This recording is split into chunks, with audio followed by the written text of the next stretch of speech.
ആൾക്കാർക്ക് ഇഷ്ടമില്ലാത്തതും എന്നാൽ ഇതുപോലെ ഉണ്ടാക്കിയെടുത്താൽ നല്ല ടേസ്റ്റോടുകൂടെ നമുക്ക് ചോറ് കഴിക്കാൻ പറ്റുന്ന ഒരു അച്ചാർ നമുക്ക് ഉണ്ടാക്കിയെടുത്താലും. അപ്പോൾ വളരെ സിമ്പിളാണ്, അത് നമുക്ക് പെട്ടെന്ന് ഉണ്ടാക്കിയെടുക്കുകയും ചെയ്യാം. അപ്പോൾ എങ്ങനെയാണ് ഉണ്ടാക്കുന്നത് നോക്കാം. എന്താണ് ഇൻഗ്രീഡിയൻസ് എന്ന് നോക്കാം. അപ്പോൾ ഞാൻ എടുത്തിരിക്കുന്നത് ബബ്ലൂസ് നാരങ്ങയാണ്. ബബ്ലൂസ് നാരങ്ങ, കമ്പിളി നാരങ്ങ എന്നൊക്കെ പറയും. പല നാട്ടിലും പല പേരുകളിലാണ് ഇത് അറിയപ്പെടുന്നത്. വളരെ പെട്ടെന്ന് തന്നെ ഈ അല്ലികൾ നമുക്ക് അടർത്തിയെടുക്കാൻ പറ്റും. റെഡ് കളറുള്ളതും ഉണ്ട്, ഇതേപോലെ വെള്ളയുള്ളതും ഉണ്ട്. നല്ല മധുരം ഉണ്ടാവും, ഇതിന് നല്ല മധുരമുള്ളതാണ്. അപ്പോൾ 2-3 തരം ബബ്ലൂസ് നാരങ്ങ നമുക്ക് കാണാൻ പറ്റും. അപ്പോൾ ഇത് വെള്ളയാണ്. അപ്പോൾ ഞാനിതെല്ലാം ഇതിൻ്റെ തൊലിയെ പെട്ടെന്ന് നമുക്കിത് അടർത്തിയെടുക്കാൻ പറ്റും കേട്ടോ. ഈ തൊലിയൊക്കെ കളഞ്ഞ് നമുക്ക് വളരെ പെട്ടെന്ന് തന്നെ ഈ ബബ്ലൂസ് നാരങ്ങയുടെ അല്ലികളൊക്കെ അടർത്തിയെടുക്കാം. അധികം ആൾക്കാർ ഇത് കളയാണ് ചെയ്യാറ്. 1-2 കഴിച്ചെങ്കിലായി, പിന്നെ അത് നമ്മളത് കളയാണ് ചെയ്യുക. ഇത് നല്ലപോലെ ജ്യൂസൊക്കെ അടിച്ച് കുടിക്കാൻ നമ്മൾ സാധാരണ ചെറുനാരങ്ങയും ഒക്കെ അടിച്ച് കുടിക്കുന്ന അതേപോലെ തന്നെ ഇത് ജ്യൂസൊക്കെ അടിച്ച് കുടിക്കാൻ പറ്റും കേട്ടോ. വൈറ്റമിൻ സി ധാരാളം അടങ്ങിയിട്ടുള്ളതാണിത്. അപ്പോൾ ഞാൻ ഈ അല്ലിയെല്ലാം എടുത്ത് വെച്ചതിന് ശേഷം ഒരു പാത്രം അടുപ്പത്ത് വെച്ച് അതിലേക്ക് 2.5 ടീസ്പൂണ് എള്ളെണ്ണയാണ് ഒഴിച്ചു കൊടുക്കുന്നത്. എള്ളെണ്ണയാണ് ഞാൻ ഉപയോഗിക്കാറുള്ളത് കേട്ടോ. അപ്പോൾ അച്ചാറിന് എള്ളെണ്ണയാണ് ഏറ്റവും നല്ലതും.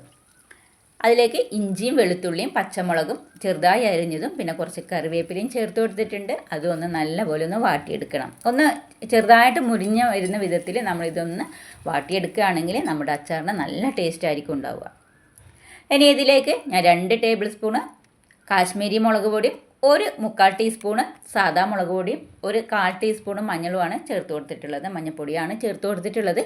നിങ്ങൾക്ക് എരിവ് കുറച്ച് കൂടുതൽ വേണമെന്നുണ്ടെങ്കിൽ 1-1.5 ടീസ്പൂണ് സാദാ മുളക് പൊടി ചേർത്ത് കൊടുക്കാം.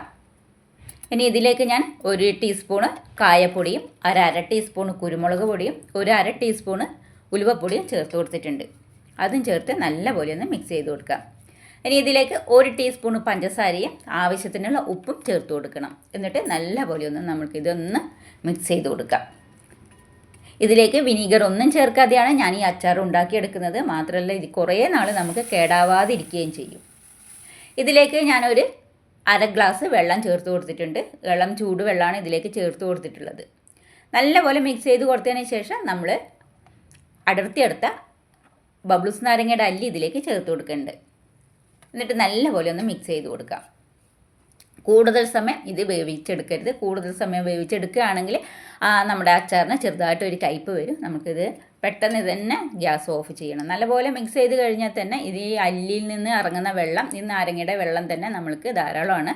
അപ്പോൾ അതുകൊണ്ട് കൂടുതൽ വെള്ളമൊന്നും ചേർക്കാതെ വേണം നമുക്കിത് തയ്യാറാക്കിയെടുക്കാൻ. ഞാൻ ഗ്യാസ് ഓഫ് ചെയ്തിട്ടുണ്ട്. ഇത് നമുക്ക് ചൂടാറിയതിന് ശേഷമാണ് ഇനി ഉപയോഗിക്കേണ്ടത്. ഇപ്പോൾ പാകത്തിനുള്ള ഉപ്പൊക്കെ നമുക്ക് നോക്കിയതിന് ശേഷം ഇതിലേക്ക് വേണമെങ്കിൽ നമുക്ക് കുറച്ചുകൂടെ ഉപ്പോ കായപ്പൊടിയോ എന്തെങ്കിലും വേണമെങ്കിൽ നമുക്ക് ചേർത്ത് കൊടുക്കാവുന്നതാണ്.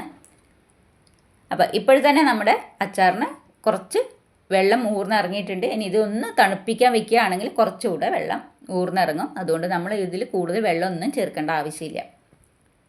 അപ്പോൾ നമ്മുടെ അച്ചാറിന് ഇത് ആവശ്യത്തിനുള്ള വെള്ളമൊക്കെ നല്ലപോലെ ഉണ്ട്. അപ്പോൾ നമ്മുടെ അച്ചാർ ഇത്ര പെട്ടെന്ന് നമുക്ക് വളരെ സിമ്പിളായിട്ട് ചെയ്തെടുക്കാവുന്നതേ ഉള്ളൂ. ഈ ബബ്ലൂസ് നാരങ്ങ ഇനി കിട്ടുമ്പോൾ ആരും കളയാതെ ഇതുപോലെ ഒന്ന് ഉണ്ടാക്കി നോക്ക്.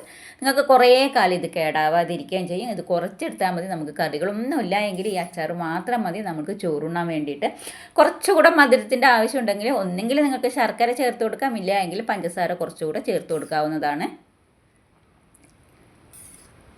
അപ്പോൾ വളരെ പെട്ടെന്ന് തയ്യാറാക്കാവുന്ന ഈ അച്ചാർ എല്ലാവരും ഒന്ന് ട്രൈ ചെയ്ത് നോക്ക്. ഈ വീഡിയോ ഇഷ്ടപ്പെടുകയാണെങ്കിൽ ഒന്ന് ലൈക്ക് ചെയ്ത് സപ്പോർട്ട് ചെയ്യാനും മറക്കരുത് കേട്ടോ.